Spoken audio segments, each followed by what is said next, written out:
It's reckless, it's dangerous, it's irresponsible for anyone to say this was rigged just because they don't like the verdict. The justice system should be respected, and we should never allow anyone to tear it down. Wait, did that happen after Roe versus Wade was overturned? I seem to remember people taking on Kavanaugh and hanging out in his neighborhood. Was that a problem? Well, the message, look, is clear. If you question the legitimacy of a trial, then you're a threat to America.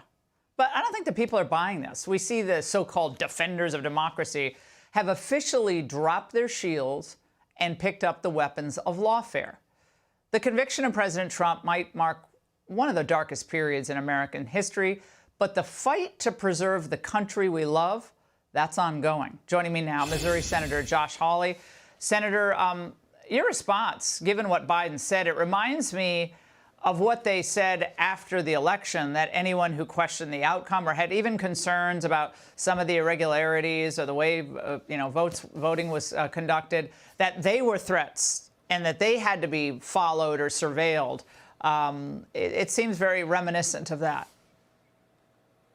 Yeah, now, Laura, we've entered the phase where Joe Biden says in order to save democracy, he has to cancel democracy. In order to preserve the right of the people to govern, he's got to throw his opponent in jail and make sure the people don't have a choice in November. I mean, this is something we've never seen before in American history. Our election process is supposed to end with an election, not with throwing your opponent in jail. No American president's ever done this before. I mean, Joe Biden has tried to make us a third world country. And I'll just say this, Laura, these same Democrats, I thought 24 hours ago, were mounting a full-on assault on Justice Samuel Alito in the Supreme Court, calling for recusal, calling into question the court's decisions. Why? Because they didn't like a flag that Justice Alito flew. But now, all of a sudden, this verdict is sacrosanct? I mean, give me a break. It's a total rig job, and they know it. Well, remember, again, the Justice Department was dragging its feet when there was real intimidation campaign that was waged against Justice Kavanaugh. They never got over the fact that he actually was confirmed and that he has life tenure. Never got over the fact that Justice Thomas got life tenure. They're still trying to drag these guys through the mud at every turn. And yet suddenly we're the great defenders of institutions. They're the biggest norm busters out there, and they don't give a rip. Listen, the only institutions that the Democrats are interested in are the ones that they can control and get to do their bidding, which is why they're attacking the Supreme Court. When an assassin showed up at Justice Kavanaugh's house, they could hardly shrug their shoulders. When Chuck Schumer went to the steps of the Supreme Court and named justices by name and threatened them, "You're not going to know what's hit you," is what he said. And he called out Kavanaugh and Gorsuch.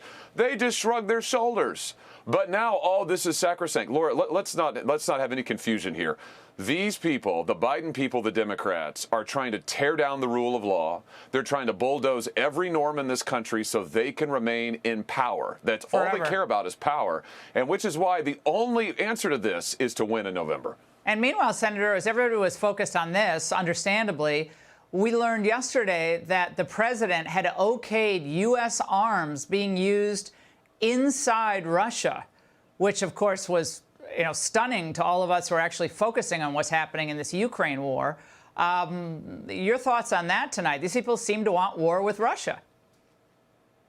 Oh, war, war, war. And the reason is that it just is more about control, Laura. I mean, this president is all about what will help him stay in power, what will give him more control. I happen to think at this point, if he can provoke a wider war, it's almost to his political benefit, he may calculate. This is terrible. And by the way, they're not telling us the truth about Ukraine. They're not telling us the truth about where our weapons are going. They're not telling us the truth about where our soldiers are. I predict to you soon we're going to find out that U.S. soldiers are in Ukraine, that U.S. soldiers are advising, quote unquote, just like Vietnam, Ukrainian troops on the ground. It's constant escalation and constant lies. Exactly right. All about power. Yeah, that was very disturbing news. We learned yesterday. People focus on the other issues as well. This is important, but they're going to try to sneak a lot else through. Senator, thank you. Hey, Sean Hannity here. Hey, click here to subscribe to Fox News YouTube page and catch our hottest interviews and most compelling analysis. You will not get it anywhere else.